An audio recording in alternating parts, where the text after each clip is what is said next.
Presiden Amerika Serikat Donald Trump mengklaim pertemuannya dengan Presiden Tiongkok Xi Jinping menghasilkan hal yang positif. Keduanya sepakat bahwa Iran tidak boleh punya nuklir dan Selat Hormuz harus dibuka. Apakah Tiongkok akan mengambil peran lebih besar untuk mendamaikan pihak-pihak yang berkonflik? Kami akan membahasnya bersama peneliti Asia Middle East Center Pizarro Ghazali serta Marsma TNI Purnawirawan Agung Sasongkojati, pakar strategi PPAU sekaligus alumni US Air War College. Pak Agung, Pak Pizarro, selamat petang semua. Selamat petang. Selamat petang, Mas. Baik, saya ingin ke Pak Pizarro terlebih dahulu bahwa ada yang menarik. Pak Pizarro, Trump mengatakan bahwa Presiden Tiongkok Xi Jinping menawarkan bantuan kepada Amerika Serikat untuk membuka kembali Selat Hormuz. Bahkan Trump mengatakan Tiongkok tidak akan memberikan bantuan militer kepada Iran. Apakah klaim Trump ini bisa dipercaya, Pak Pizarro? Iya, sebenarnya kalau kita lihat dari pertemuan antara Trump dengan Xi Jinping kemarin ya, Mas, kalau kita lihat ya, itu membuktikan bahwa Cina itu tidak bisa didikte oleh Amerika Serikat gitu ya. Kalau kita lihat ya, pernyataan bersama yang diklaim oleh Donald Trump bahwa Xi Jinping dan juga Trump sama-sama sepakat bahwa Iran itu tidak punya senjata nuklir. Oke, tetapi kita lihat nggak ada pernyataan dari Cina bahwa mereka sepakat juga untuk membongkar fasilitas nuklir di Iran. Nah, ini terjadi perbedaan pendapat nih. Yang kalau memang Cina juga punya kepentingan bahwa Iran nggak boleh punya senjata nuklir, tapi Cina sama sekali nggak menutup opsi bahwa Iran itu sama sekali tidak boleh punya senjata nuklir. Kemudian yang terbaru nih, ini ada resolusi dari Bahrain dan Amerika Serikat di mana kemudian meminta, dia sedang mengajukan ke PBB ini Bahrain sama Amerika Serikat agar kemudian Iran itu membuka Selat Hormuz. Menariknya itu ditolak sama Cina kayak gitu. Padahal kemarin Trump mengatakan ada kesepakatan, kemudian Cina menawarkan, tetapi ini ditolak gitu. Jadi arti terbuka antara Amerika Serikat dan Cina itu berbeda. Kalau bagi Amerika Serikat, Selat Hormuz terbuka, semuanya itu benar-benar dibuka, sama sekali tidak ada hambatan. Kalau Cina masih kemudian memaklumi kalau kemudian Iran itu memungut upeti, karena Cina itu juga khawatir kalau kemudian Selat Hormuz itu benar-benar terbuka bagi Amerika Serikat, itu menjadi salah satu jalan nanti bagi Amerika Serikat untuk memperkuat posisinya di Timur Tengah seperti itu. Jadi kalau kita lihat memang ya Cina mungkin secara normatif diplomatik dia juga punya pemahaman atau punya keinginan agar deeskalasi gitu ya. Tetapi kita harus juga paham ya, ada batasan dari Cina untuk tidak bisa menjangkau Iran terlalu jauh kayak gitu.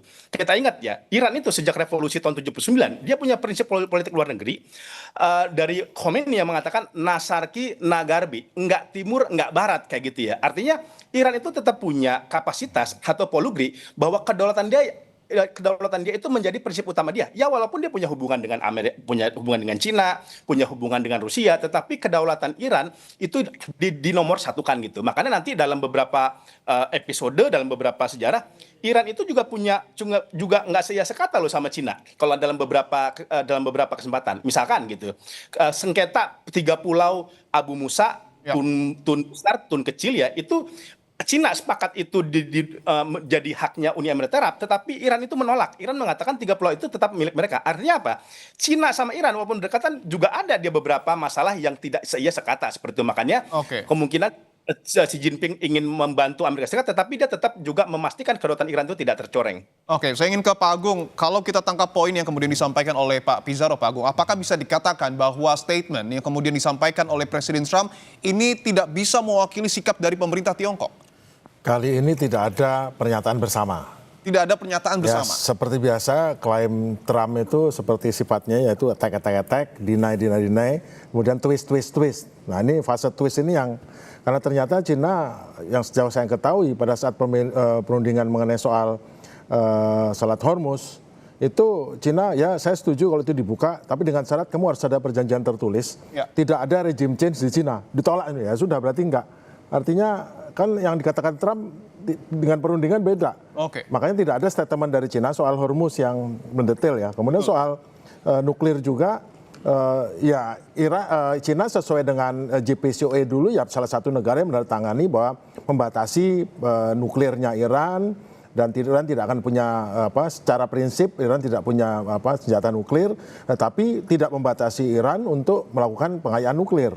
Karena itu ada kemampuannya. Dan itu Trump mengatakan hanya mengklaim bahwa Cina setuju untuk ini. Nah, itu bukan soal setuju. Cina sepakat sesuai dengan perundingan yang dulu bahwa Iran dibatasi kemampuan nuklirnya untuk tidak buat senjata nuklir, tapi tetap ada pengayaan. Jadi seperti kata Pak Pizarro itu benar juga. Jadi demikian pula ada yang lain. Dia minta, contohnya ya, Trump mengatakan bahwa Cina ini akan setuju untuk setuju untuk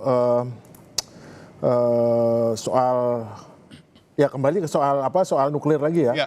Soal nuklir bahwa soal Hormuz. Setuju soal Hormuz bahwa Hormuz itu tidak ada pembiayaan, tidak ada biaya masuk ke sini dan harus akan ada suatu pengawasan oleh bersama ini. Iran tidak mengatakan begitu, tapi Cina tidak mengatakan begitu, tapi Cina sendiri minta garansi kepada Trump, kepada tim perundingnya bahwa jangan sampai semua aset Cina, kan Cina pembeli obligasi terbesar Amerika. Kalau ada apa-apa dengan Amerika, jangan itu dibekukan atau disangsikan. Itu nolak. Jadi banyak semua permintaan Amerika itu ditolak oleh Cina karena Cina menawarkan balik.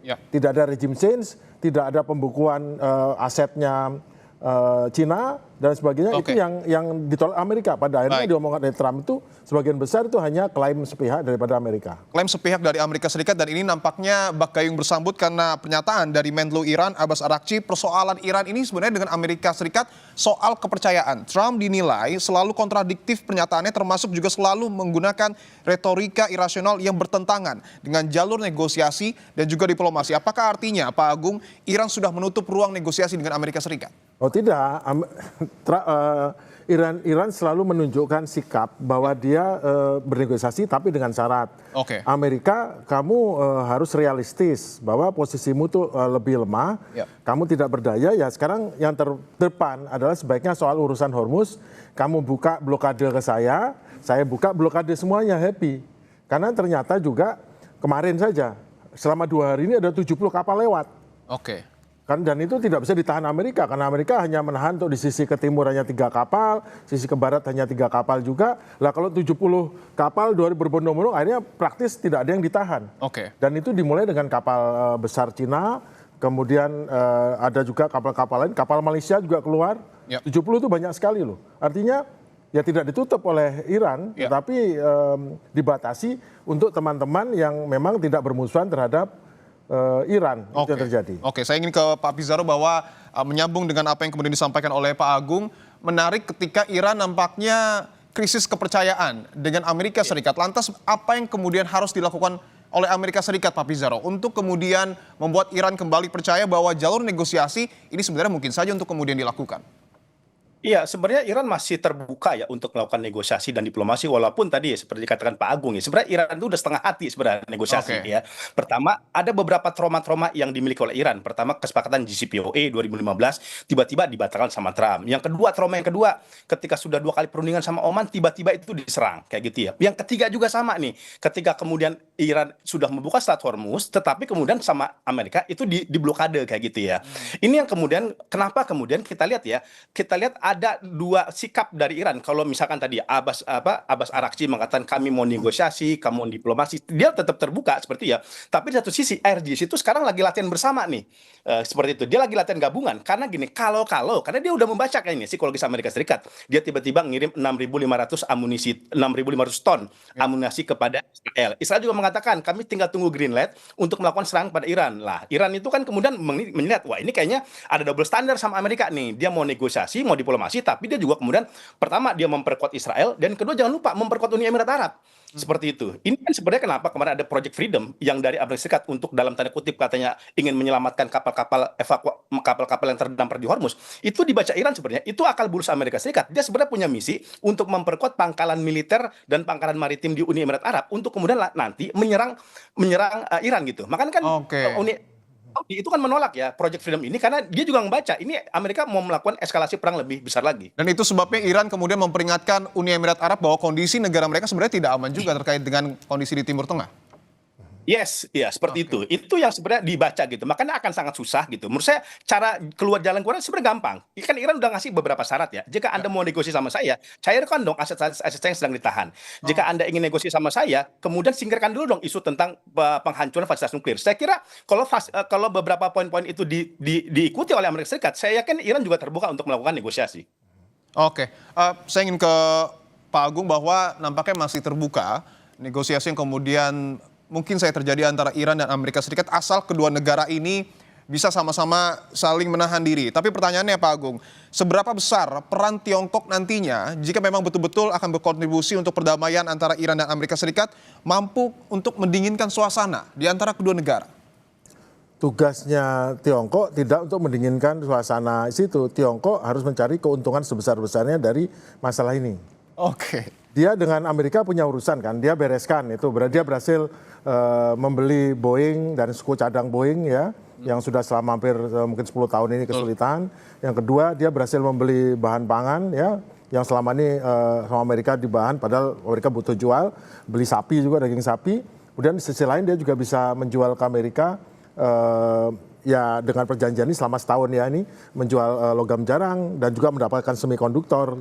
Tapi untungnya sebetulnya lebih banyak untung kepada Cina daripada ke Amerika.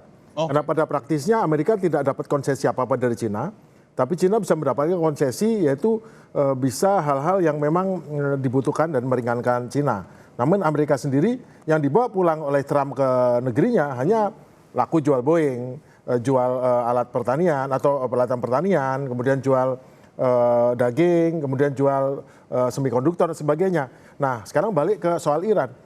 Tidak dapat apa-apa, tidak ada hasil apapun satupun mengenai Iran. Karena apa? Jelas tadi diulang bahwa Cina minta kamu berani nggak membuat perjanjian tertulis tidak akan mengambil alih atau membekukan aset saya kalau kita ada masalah di masa depan, baik urusan Taiwan atau Iran. Yang kedua, kamu mau nggak buat perjanjian tertulis kalau tidak ada rejim change atau tidak ada serangan lagi ke Iran? Nah itu nggak mau. Amerika tidak mau berikan, akhirnya Cina tidak bisa memberikan bantuan apapun. Paling dia hanya bisa memberi bantuan akan melobi Iran untuk bisa membuka Selat Hormuz. Tapi kan persyaratan jelas. Kalau kamu buka Selat Hormuz, ya kamu harus buka blokade ke Iran. Nanti Iran akan dibuka juga ini. Dan mengenai bersama tidak ada sedikit pun dari Cina mengatakan bahwa itu harus bebas, laut bebas itu nggak ada, tidak ada statement itu kan statementnya Donald Trump bahwa Cina setuju kalau itu tidak boleh ada peran Iran di dalamnya, tidak ada, statement itu tidak ada. Nampaknya kalau bisa dilihat, bisa jadi apa yang kemudian diambil oleh Tiongkok langkah-langkahnya cukup pragmatis, tapi saya ingin ke Pak Pizarro, bahwa Menq Amerika Serikat Scott Bessent juga sebelumnya meyakini bahwa Tiongkok akan meminta Iran untuk kemudian membuka Selat Hormuz meski dari balik layar. Tapi pertanyaannya, kapan Tiongkok akan mulai melobi Iran, Pak Pizarro? Iya, pertama gini, kita harus memastikan ya bahwa sebenarnya gini, walaupun dia punya aliansi strategis dengan Iran, Cina sama Iran itu bukan kayak atasan sama bawahan, ya gitu ya. Misalkan ya, Iran terus melakukan serangan kepada negara-negara Teluk. Cina udah pernah memberikan masukan kepada Iran untuk tidak menyerang negara Teluk, karena itu juga pasar Cina. Tetapi Cina mengatakan, tapi keputusan itu tetap ada di tangannya Iran. Kalau memang kemudian negara Teluk dijadikan pangkalan basis militer untuk menyerang Iran, Iran itu juga punya hak lah bahasa gitu untuk melakukan serangan balik. Jadi itu seperti itu yang kemudian kalau kita lihat bagaimana hubungan antara Iran dengan Tiongkok. Menurut saya, kapan Cina akan mulai melobi Iran? Ketika kemudian Amerika Serikat itu juga mau kemudian memberikan konsesi kepada Iran. Contohnya ya, yang paling krusial ialah pintu masuk untuk memulai negosiasi ialah dicairkannya aset-aset yang ditahan. Seperti itu. Sekarang mau nggak Trump melakukan itu? Ya kalau Trump melakukan itu, saya yakin itu ada rasa defisit trust itu sedikit terobati lah Iran gitu ya, untuk kemudian mau melakukan negosiasi dengan Amerika Serikat. Kemudian gitu, ada kepastian nggak ya kemudian misalkan tarik dulu nih Pak militer Amerika Serikat dari wilayah Teluk gitu untuk menunjukkan atau untuk memberikan sinyal kepada Iran bahwa Amerika Serikat itu juga punya sinyal positif untuk benar-benar melakukan diplomasi secara tulus gitu. Kalau sekarang itu agak susah menurut saya. Cina bisa melobi, bisa memberitahu Teheran, tapi agak susah ketika kemarin tadi misalkan Amerika Serikat tetap mempertahankan naval blockade. Ya, Amerika Serikat tetap kemudian menaruh kapal induknya. Apalagi sekarang udah ada pemikiran ini di Israel bahwa bukan tidak mungkin Israel akan kembali melakukan peperangan. Bahkan sekarang perjanjian senjata Lebanon sama Israel udah nggak berlaku tuh, udah saling tembak tuh Hizbullah sama Israel. Menurut saya ini menjadi ketidakpercayaan Iran untuk kemudian mencoba untuk masuk kepada negosiasi kepada Amerika Serikat. Tentu kita akan tunggu seperti apa nanti langkah yang akan diambil oleh Tiongkok untuk betul-betul menengahi perang yang kemudian terjadi antara Amerika Serikat dengan Iran. Pak Pizarro Ghazali, Pak Agung Sasongko Jati, terima kasih sudah bergabung di Kompas Petang.